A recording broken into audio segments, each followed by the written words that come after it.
we wanted to give value. It's really difficult. It's not so difficult when you're coming from the private sector.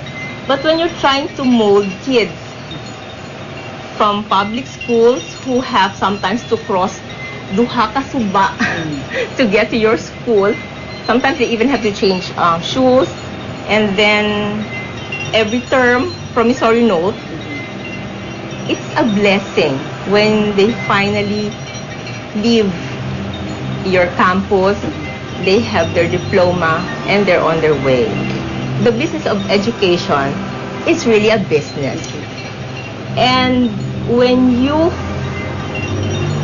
rule with your heart, it becomes even more difficult, especially when quality is at stake. Right now, we are seriously fitting in what industry needs to what we have in the curriculum, vice versa. Because before, there was no dovetailing eh. Lain ginatudlo ta. Lain ang kinanglan sa industry. Now, we're getting them back on track. Did you go to other business endeavors like BMTC, or Impact is indeed self-sustainable, right? Yes, it is sustainable. It is growing stronger.